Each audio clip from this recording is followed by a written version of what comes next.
मंडळी तिसरं मूल जन्माला घातलं तर 30,000 आणि चौथ्यासाठी 40,000 रुपये. सरकार आता जास्त मुलं जन्माला घालण्यासाठी पैसे देणार. ऐकायला थोडंसं वेगळं वाटतंय ना? पण कोणी केली ही घोषणा? तर नमस्कार मंडळी, मी पी के भांडवलकर. सत्तामंच या चॅनलमध्ये तुम्हा सर्वांचं मी मनपूर्वक स्वागत करतो. आज आपण अशा एका निर्णयाबद्दल जाणून घेणार आहोत ज्यामुळे संपूर्ण देशात मोठी चर्चा सुरू झालेली आहे. आंध्र प्रदेश सरकारनं लोकसंख्या वाढवण्यासाठी नागरिकांना थेट आर्थिक प्रोत्साहन देण्याची घोषणा केलेली आहे. आंध्र प्रदेशचे मुख्यमंत्री एन चंद्रबाबू नायडू यांनी जाहीर केलं आहे की राज्यात तिसरं मूल झाल्यास कुटुंबाला 30,000 रुपये दिले जातील, तर चौथं मूल झाल्यास 40,000 रुपयाचं प्रोत्साहन दिलं जाईल. विशेष म्हणजे यापूर्वी दुसऱ्या अपत्यासाठी 25,000 रुपये देण्याची घोषणाही करण्यात आली होती.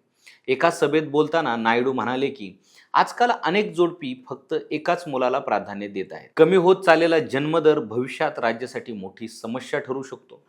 त्यांच्या मते जर तरुणांची संख्या कमी झाली तर भविष्यात कामगारांची कमतरता निर्माण होईल, आर्थिक विकास मंदावेल आणि वृद्धांची संख्या झपाट्याने वाढेल. दक्षिण भारतातील अनेक राज्यांमध्ये सध्या जन्मदर खूपच कमी झाला आहे. तामिळनाडू, केरळ, कर्नाटक आणि आंध्र प्रदेश यासारख्या राज्यांमध्ये छोटो कुटुंब ही संकल्पना मोठ्या प्रमाणात वाढली आहे. मात्र या निर्णयानंतर एका मोठा प्रश्न उपस्थित केला जात आहे. लोकसंख्या वाढवणं खरंच देशासाठी फायदेशीर ठरेल का? तर संयुक्त राष्ट्राच्या अहवालानुसार 2050 पर्यंत भारताची लोकसंख्या तब्बल 167 कोटींवर पोहोचू शकते. 2011च्या जनगणनेत ही संख्या 121 कोटी होती. भारताचा प्रजनन दर म्हणजेच फर्टिलिटी रेट 1950 मध्ये 5.9 होता. तो आता सतत कमी होत असून 2050 पर्यंत 1.79 वर जाण्याची शक्यता आहे. यामुळे देशात वृद्धांची संख्या झपाट्याने वाढणार आहे. 2022 मध्ये भारतात 14.9 कोटी वृद्ध नागरिक होते, पण 2050 पर्यंत ही संख्या 34.7 कोटीपर्यंत जाऊ शकते. पण दुसरीकडे वास्तव काय आहे, तर भारताकडे जगाच्या तुलनेत फक्त 2.4% जमीन उपलब्ध आहे, मात्र लोकसंख्या तब्बल 18% आहे. लोकसंख्या घनता इतकी वाढली आहे की 2023 मध्ये भारतात प्रति चौरस किलोमीटर 484 लोक राहत होते, तर मुंबईमध्ये हे प्रमाण तब्बल 28,508 प्रति किलोमीटर इतकं आहे. अन्न आणि पाण्याचं संकटही दिवसेंदिवस गंभीर होत चाललं आहे. अहवालानुसार आजही 58 कोटीहून अधिक भारतीयांना पुरेसा सकस आहार मिळत नाही, तर 17 कोटी लोक कुपोषणाचा सामना करत आहेत. पाण्याची परिस्थितीही चिंताजनक आहे. 2021 मध्ये प्रति व्यक्ती 1,486 क्युबिक मीटर पाणी उपलब्ध होतं. ते 2031 पर्यंत आणखीन कमी होऊन 1,367 क्युबिक मीटर पर्यंत जाऊ शकतं.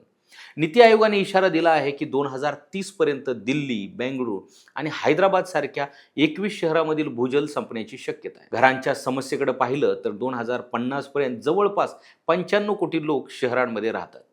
त्यांच्यासाठी 2070 पर्यंत 14 कोटीहून अधिक नवीन घरांची गरज भासेल.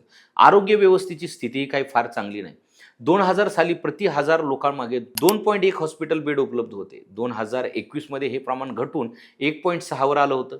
शिक्षण क्षेत्रातही अनेक अडचणी आहेत. देशात अजूनही 1 लाखाहून अधिक शाळा अशा आहेत जिथे फक्त एकच शिक्षक आहे. तरुणांमधील बेरोजगारीही वाढत आहे. 2026च्या पहिल्या तिमाहीत 15 ते 29 वयोगटातील बेरोजगारीचा दर 15%हून अधिक झाला आहे. म्हणजेच एकीकडे सरकार लोकसंख्या वाढवण्याचं आव्हान करत आहे, पण दुसरीकडे अन्न, पाणी, रोजगार, आरोग्य आणि शिक्षण यासारख्या मूलभूत सुविधांवर आधीच प्रचंड ताण आहे.